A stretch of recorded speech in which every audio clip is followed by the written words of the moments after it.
mga ka-antena, radyo at kung ano-ano pa. Magre-review lang ako dito sa isang antena, CP22E Diamond. I-compare ko lang doon sa ginawa ko na red antenna. Titingnan ko kung makasunod ako ng kapraso. Hindi masaya na ako diyan. Ang range ay 144. Mature 144 to 146. Ilagay natin 144 stop 146. Okay, diyan tayo magpe-penetrate. Punta tayo sa gitna which is 145. 1.2 o 1.19 negative 50 ang kanyang phase angle sa sentro. Itataas natin one at a time. Titingnan natin kung hanggang saan maganda ang phase angle at ang SWR. Ang SWR, madaling pababain yan. Yung phase angle lang, titingnan natin ha. One at a time, pataas muna tayo. Okay. 52. 52 pa rin, 53, 54, 55, 56, 57, 58, 60, 59, 60. One at a time. 63, 64, 64. Doon lang sa sa pasok yung phase angle. Hanggang doon lang tayo. One at a time yan. Saan tayo? 71, 72, 74, 75. Ayan, 77. 80. Ayan, 82. Ayan, 84. Ayan, 86. 92. Pag isinagad natin sa 146, okay pa rin pala hanggang 146 oh. Hanggang 146. 90, 91, oh. Okay, babalik muna tayo sa sentro. Yan, pababa naman tayo. One at a time. 59. Nabibisan ko ng pindot. 43, 41. Okay.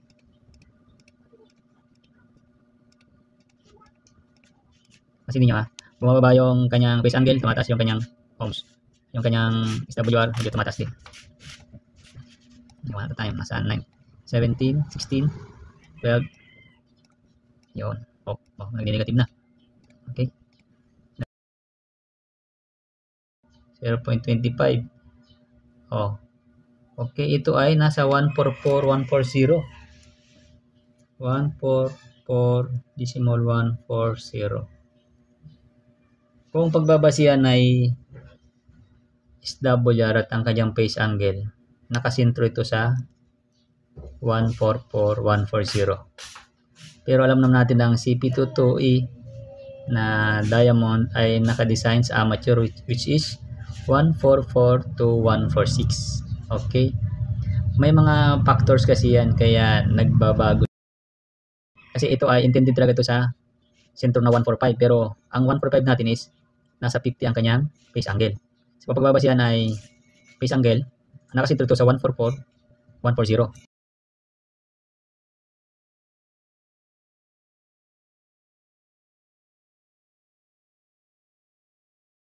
Okay. Ilagay natin sa start niya ay 142. Ilagay natin sa 142. Okay. Megahertz. Yan, 142. Kung susumahin, kung itong pagbabasihan, ito ay nakasentro sa, binanggit ko sa kanina, 144. Diyan siya nakasentro. O baka may ibababa pa. Hanapin lang natin yung sentro. Ay, dito talaga, may 0 dito. So, 144.120 ito. Okay? Ang sentro. Tingnan natin kung dito sa frequency. Ayun, hindi na yan. Nandito na yan. Doon tayo sa pasok, sa phase angle. Yan, dito 94. So, 142.640. Okay? 142.640. Lalagyan natin. Start 142.640 MHz. Okay. 142 to 146. Kung susumahin, maganda, malawak. Yeah? Malawak ang kanyang hagip hanggang 146. Oh, 88.147. Pero hindi siya nakasentro sa 145. Okay? Hindi siya nakasentro sa 145. Ayan, kasi yung 145 niya, ayan, consider kasi yung 0.25 niya, no, hindi maisak. Oh, 49 ang phase angle niya. 55 ohms. 21 lagmag. 1.19 ang SWR.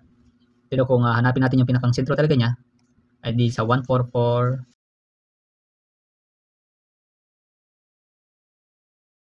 1441. Wala lang. Yun. Yan. 120 kanina. Bakit na naging 1? Ayan. 144185. Tayo na 120 yan. Kaya. So, kung itong pagbabasihan, kasi nandito sa 0, 1, siya ay nasa 144, 185 ang sentro. Hindi sa 145. So, yun lang po. At ginawa ko lang ng review ito. Ang CP22E. At i-compare ko doon sa aking red antenna. Okay? Salamat. Ay, papakita ko muna pala. Ayan.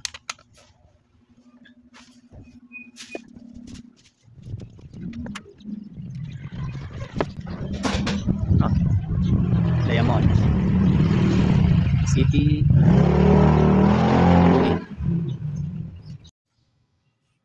ito naman ang red antenna. Okay. Sa CP22E, sa dulo ng 146, amateur tayo, 144 to 146. Sa CP22, ang dulo ng 146 niya, ang SWR niya ay 1.08. Ang sa akin naman, pansinin nyo 1.30, 1.31. Pero, negative 77 ang phase angle. Okay? Ang CP22E ay negative 91. So, ang layo ng pagitan yan. Okay? And then, sa sentro, which is 145,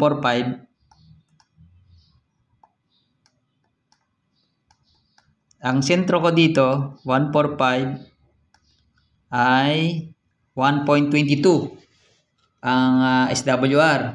Sa CP22, 1.19. So, hindi magkalayo ha. 1.19 saka 1.22. Pero, pansinin nyo, ang aking phase angle ay negative 3. Sa CP22 ay negative 50. So, ang layo ng pagitan. Okay? Sa CP22E, ang 144 flat ay 1.25. 1.25. 144 flat. Ang akin naman, 1.24 ang SWR. Ang CP22E ay positive 80 degrees. Ay positive 8 degrees. Ang akin naman ay positive 118. So, malayo. Malayo naman ang pagitan namin. Kukunin ko lang dito yung pasok sa tawag dito sa phase angle. Yun lang ang kukunin ko. Okay.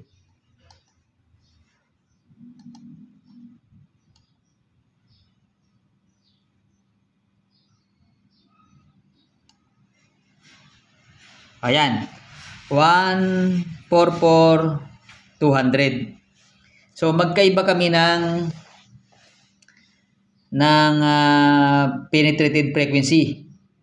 Ang CP22E ay nagsentro siya sa 144,180 yata yon. Pero ako naman, nagsentro ako sa 145. Okay. Ang CP22E ay mula 142,640 hanggang 146.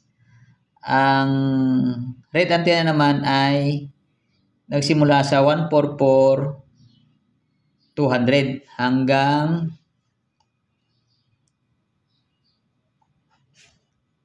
mababa pa ang kanyang phase angle. 146.3 lagi natin. Baka 1.643. Ba, ayun na. Stop. 146.3 MHz.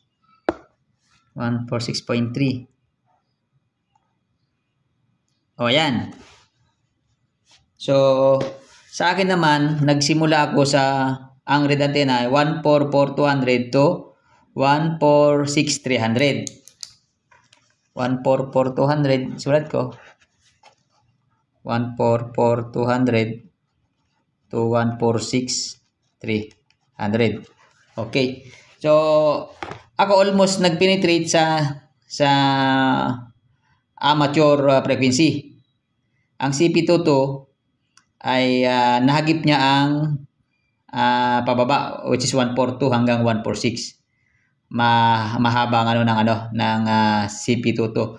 Pero magkalayo kami pagbabasihan na yung center frequency, which is 145, ay talo ko ang CP22 kung center frequency na 145. Kasi ang center frequency ko ay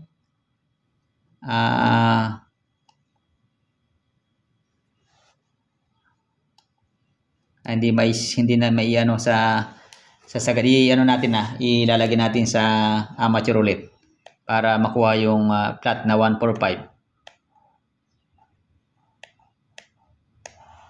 Ay, mali. Megahertz 2 stop 146 megahertz. So, pag center ang pag-uusapan, talo ko ang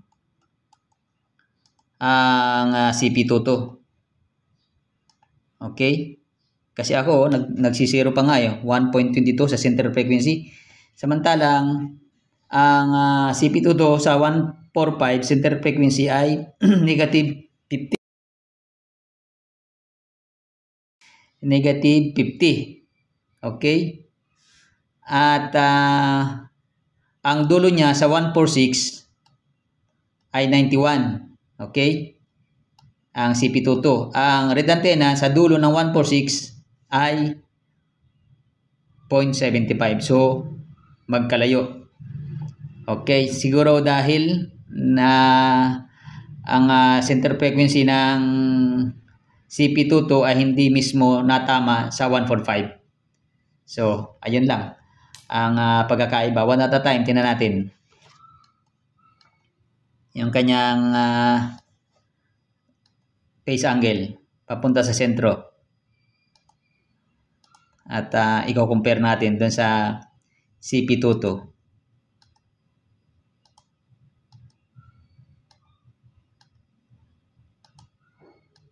Okay.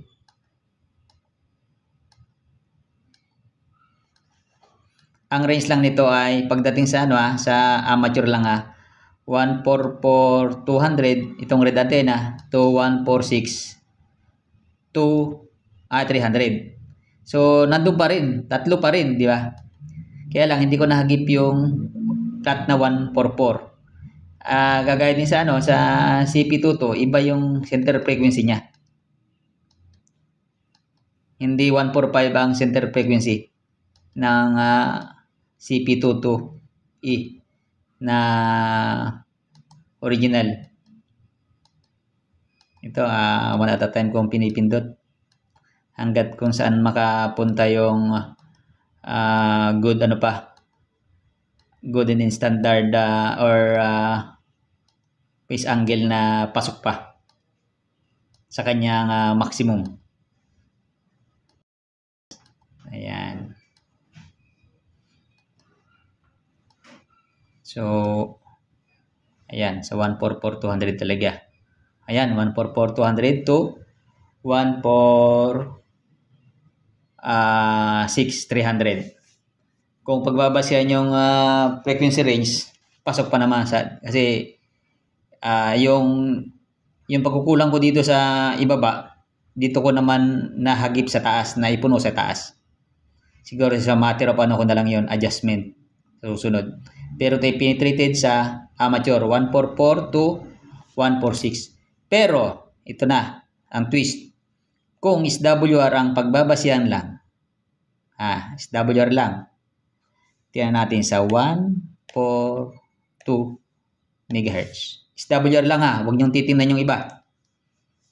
Kasi yan ang kalimitang tinitingnan ng karamihan. SWR lang. Wala tayo sa 142 kasi 1.74. Okay? Pero kung susumahin, phase angle, pasok. Start natin ng 143 MHz. Yan, pasok pa yan, 1.55. Okay? Ibaba natin, gawin natin sa 1.4 para medyo, ayan, 1.42. Siya ay nasa 143,360. Okay? Ang start niya. And then, tingnan natin sa pataas kung hanggang saan siya. Stop. 149 MHz. Yan natin. O, mababa pa. 149. SWR lang ha. Titingnan natin. Umiyo lang iba nga 149 o. Nag-flat pa nga siya dun eh. Ilagay natin sa stop. 153 MHz. O. 153. Okay pa din. 1.13. I-taas pa natin. Meron pa eh. 155 MHz. Yan, 155. Yan, hanggang dyan tayo sa 155 MHz. So, nagsisimula ito sa 143 something hanggang 155. Okay? 143. Saan na yun? Yan, 143. Kung susuma yung 1.54, pwede pa yan eh. So, sabihin natin 143 to 155. Ganon siya kalawak. At makikitaan mo din naman ito ng magandang, kagaya nito. Magandang ano nito, ang phase angle. Ayan no. So, mahahanapan din ito ng magandang phase angle kahit hindi na siya yung sukat ng antena. Okay? Ayun. Pero maano lang, maiksi lang siya. Kaya nito. Yan. Ay, hindi na yan. Kaya nito, 153, 560. 560. Tapos hanggang 155. Baka may ano pa ito, may ilalagay natin sa 155, 156. Ilalagay natin. Stop. 156. Baka kaya pa. Megahertz. 156. Hindi na. Hanapin lang natin yung pwede.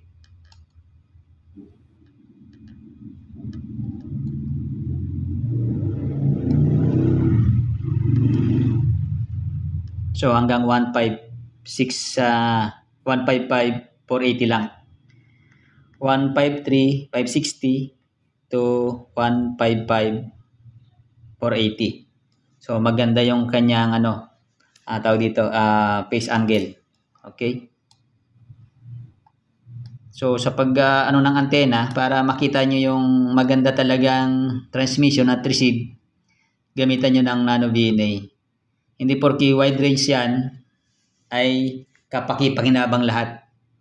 Hanapin nyo sa nano VNA kung ano yung maganda. Kagaya nito. Tinang nyo, ang ganda ng SWR nyo pero ang taas ng phase angle. O yan, may another phase angle na maganda dito which is 151, 320.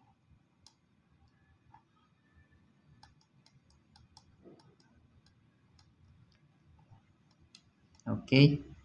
Ayan. So ayun, at humahaba ng ating discussion. Sa mga ibang araw na lang siguro ipapaliwanag pa yung iba. So yun ang pagkakaiba ng siyempre may pagkakaiba dahil hindi naman sa inyo ang gumawa eh. Red antenna at saka ang CP22. Kasi kung ang pinag-uusapan ay amateur, ay di tayo sa 144 to 146. 146. Pero yung sa CP22, hindi siya nakasentro sa 145. Okay? Ito yun. Ito yung antena. Nakataas na yan.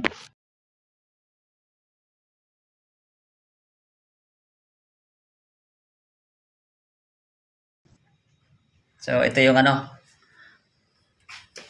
antena.